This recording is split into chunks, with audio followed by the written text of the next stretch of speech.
संजय दिना पाटलांच्या शिंदे सेनेत जाण्यानंतर बदललेलं भांडूपमधलं राजकीय वातावरण ज्यांनी ओळखलं त्या अनिशा माजगावकर परत मनसेत आल्यात. कारण त्यांना 2031 ची संधी आता खुणावू लागली आहे. 2031ला जर उभाटांना राज ठाकरेंच्या मनसेची गरज वाटली नाही तर ते या खेपेला दिलेल्या 53 जागाही देऊ करणार नाहीत. पण मराठीसाठी झटणाऱ्या मनसेला पालिकेत, विधानसभेत चांगल्या आकड्यांसह बसवणं गरजेचं आहे.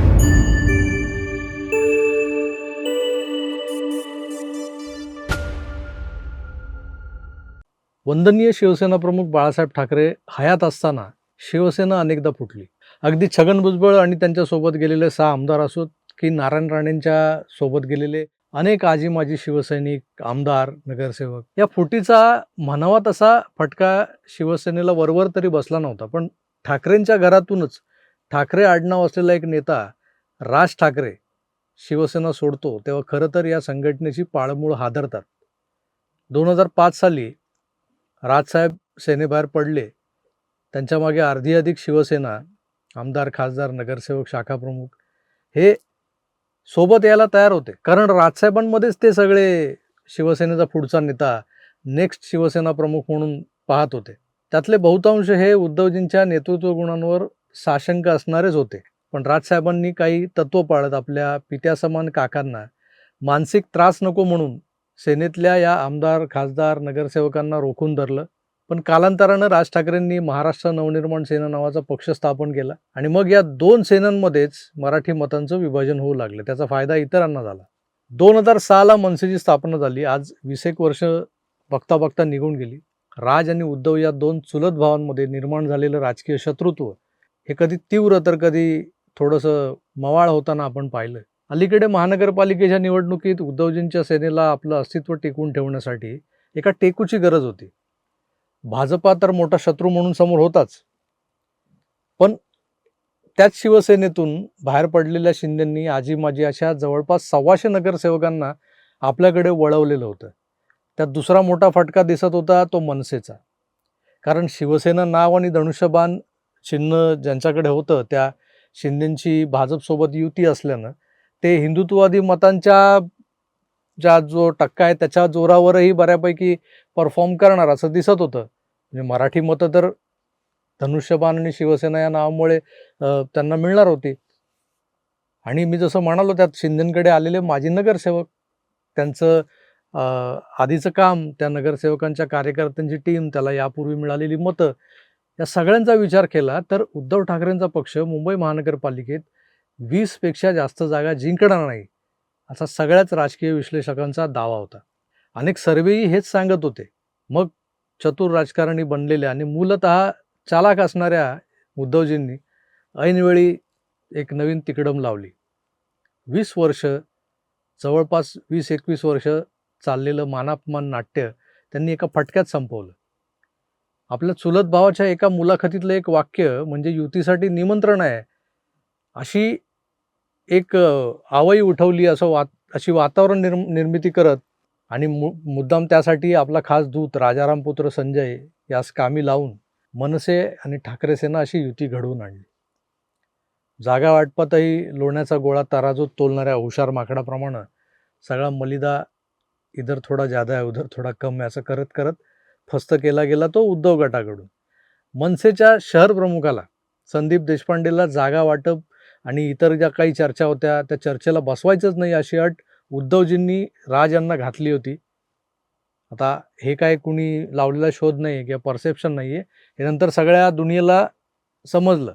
पण अशा अटी यांनी जागा वाटपात बेअक्कल तडजोडी स्वीकारणाऱ्यांना समोर बसवलं गेलं आणि मग त्या लोकांना पडेल जागाच मनसेच्या पदरात कशा टाकता येतील तर टाकून दिल्या त्यांनी. आता पडेल तर पडेल, पण त्या जागांची संख्या तरी किती असावी? मुंबई महानगरपालिकेचे 227 प्रभाग आहेत. त्यातल्या फक्त 53 जागा मनसेला आणि 170+ जागा उभाटा सेनेनं लढवल्या. ठाकरे ब्रँड म्हणून जो काही तमाशा जगाला दाखवला गेला ना, त्यात राज नावाचा ठाकरेंचा जो काही वाटा होता त्या ब्रँडमध्ये तो किती होता तर 53 जागा. आणि त्यातल्याही निवडून किती आल्या? फक्त 6. मागच्या वेळेला तर 7 निवडून आल्या होत्या, त्यातली 1 कमी झाली. यामागे नेमकं राजकारण काय होतं तर माननीय बाळासाहेबांची प्रतिमा, त्यात शिंदेंची गद्दारी, मराठी माणसाला केलेलं भावनिक आव्हान, मग त्यावर कहर म्हणून राज, उद्धव हे एकत्र आले, ठाकरे बंधू आणि त्यांचा ब्रँड. मराठी माणसाचं मानसशास्त्र भारावून टाकण्याचा प्लॅन करून हा गेम खेळला गेला. त्यात 100% फायदा हा फक्त शिवसेना उद्धव गटाचाच झाला. त्यांनी चक्क 65 जागा जिंकल्या. कारण एरवी यात स्वतंत्र लढणाऱ्या मनसेच्या मतांची बेरीज झाली. ती मतं फुटली नाहीत. ती मतंही उभाटाच्या उमेदवारांना मिळाली. पण मनसेच्या 53 जागांवर असंच मतदान झालं नाही.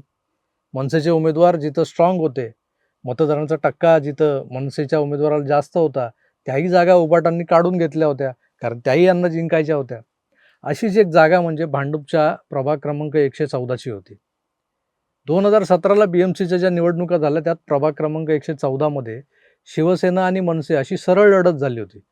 त्यात सेनेचे रमेश कोरगावकर हे फक्त 1585 की काहीतरी मतांनी जिंकले होते. त्यांना 9887 मतं पडली होती, तर मनसेच्या अनिशा माझगावकर यांना 8302 मतं पडली होती. भांडूपमध्ये मनसेचा दबदबा आहे, मनसेचा मतदार मोठा आहे. असं असूनही जेव्हा 2026चं जागा वाटप झालं, तेव्हा ज्या मोजक्या 53 जागा पदरात पडल्या मनसेच्या, त्यात जर का ही आपल्या बालेकिल्ल्यातली जी जागा होती ती हट्टानं मागून घेतली असती तर मनसेच्या नगरसेवकांचा आकडा आज जास्त असता. मी फक्त या जागेबद्दल बोलतोय. अशा अनेक जागा होत्या ज्या हट्टानं मागितल्या असत्या तर 6 नाही किमान 25-26 तरी मनसेचे नगरसेवक दिसले असते. आता याचं कारण काय, तर याच अनिशा माझगावकरांनी शिवसेनेच्या अधिकृत उमेदवारासमोर अपक्ष उभं राहत याही वेळेला म्हणजे 2026ला 8055 मतं घेतली. 250 मतं कमी झाली, पण 8055 कमी नाहीत. म्हणजे बघा, इथं मनसैनिक ठाकरे ब्रँडच्या मागे नव्हता, तर स्थानिक लोकप्रिय पदाधिकारी असलेल्या अनिशाताईच्या मागे होता. 2017ला ज्या 8000 मराठी मतदारांनी किंवा माणसांनी माझगावकरांना मतदान केलं, त्या सगळ्या 8000 मतदारांनी 2026लाही अनिशा माझगावकरांनाच मतदान केलं, जरी त्या अपक्ष उभ्या होत्या तरी. याचा अर्थ काय होतो? मराठी माणसाला जिथं वाटत होतं मनसे हवी, तिथं त्यांनी ठाकरेंच्या मशालीला मतदान केलं नाही. दुर्दैवानं तेव्हा उभाटामध्ये असलेल्या खासदार संजय दिना पाटलांची लेक राजोल पाटील 3000 जिंकली. पण आता मनसे सोडून गेलेल्या अनिशा माझगावकर पुन्हा मनसेत आल्यात. कारण संजय दिना पाटील शिंदे सेनेत गेलेत. राजोल पाटील अजून इकडे आहे मशालच्या गटामध्ये, पण ती कधीही वडिलांसोबत जाईल अशी शंका वाटते तिच्याबद्दल. त्यामुळे 2026 ना सही तो ना सही. 2031ला तरी वॉर्ड क्रमांक 114 मधून मनसेचा उमेदवार पालिकेत जायला हवा. उभाटा सेनेनं पालिका निवडणुकीच्या निमित्तानं मनसेला चुचकारलं, जवळ घेतलं असं दाखवलं, पण गनिमी कावानं 6 जागांवरच मर्यादित करून ठेवलं. हा कावा ओळखूनही त्याकडे राजसाहेब का दुर्लक्ष करतायत हे त्यांनाच माहिती. पण संदीप देशपांडे सकट इतर अनेक तडफदार मनसे नेत्यांना, ज्यांना हा कावा समजलाय, या काव्याला समजून उमजून गप्प का राहिलेत आणि का असेल कदाचित ठाकरे ब्रँडच्या आणाभाका घेतल्या असल्यामुळे. या मंडळींनी मागच्या काही दिवसात त्या 53 जागांचं विश्लेषण करून जर का आपल्या पराभवाची कारण मीमांसा केली असेल, तर 2031च्या तयारीला लागताना अनिशा माझगावकरांसारख्या पोटेन्शियल असणाऱ्या उमेदवारांना आतापासूनच बळ द्यायला हवं, त्यांना जवळ घ्यायला हवं. त्या इतर कुठल्या पक्षात जाण्याआधी, त्यांना सत्तेची चटक लागण्याआधी त्यांना पुन्हा मनसेत आणणं गरजेचं आहे. 2031ला जर उभाटांना राज ठाकरेंच्या मनसेची गरज वाटली नाही तर या खेपेला दिलेल्या 53 जागाही देऊ करणार नाहीत. पण मराठीसाठी झटणाऱ्या मनसेला पालिकेत, विधानसभेत चांगल्या आकड्यांसह बसवणं गरजेचं आहे. पण ही गरज त्यांच्या पक्षप्रमुखांना वाटणं आधी गरजेचं आहे. वारंवार बदलणारा त्यांचा मूड 2031ला नेमका कसा असेल यावरच अनिशा माझगावकर यांच्यासारखे किमान 20-25 मनसे उमेदवार हे नगरसेवक बनू शकतील. संजय दिना पाटलांच्या शिंदे सेनेत जाण्यानंतर बदललेलं भांडूपमधलं राजकीय वातावरण ज्यांनी ओळखलं, त्या अनिशा माझगावकर परत मनसेत आल्यात. कारण त्यांना 2031ची संधी आता खुणावू लागली आहे. अशाच पद्धतीनं मनसेच्या किमान 50-60 मराठी उमेदवारांनी काळाची पावलं ओळखत निर्णय घेतले तर कोणास ठाऊक 2031 हे तुमच्यासाठी शुभवार्ता असणारं वर्ष ठरेल, लकी इयर ठरेल. तसं पाहिलं तर मनसेला सल्ले देणारे व्हिडिओ बनवणं किंवा मनसेवर व्हिडिओ बनवणं मी सोडून दिलंय. कारण जे कधी काळी मला त्यांचा मित्र समजायचे, माझ्याकडून सल्ले घ्यायचे किंवा त्यांच्यापैकीच एक आहे असं मानून मला सोबत घेऊन चालायचे, त्यांनी कुठल्या अशा ब्रँडची कडक अशी नशा केली आहे की तेच माझे जे सो कॉल्ड मित्र त्या ब्रँडच्या भजनी लागलेत. आणि त्यांना मी त्यांचा शत्रू वाटतोय.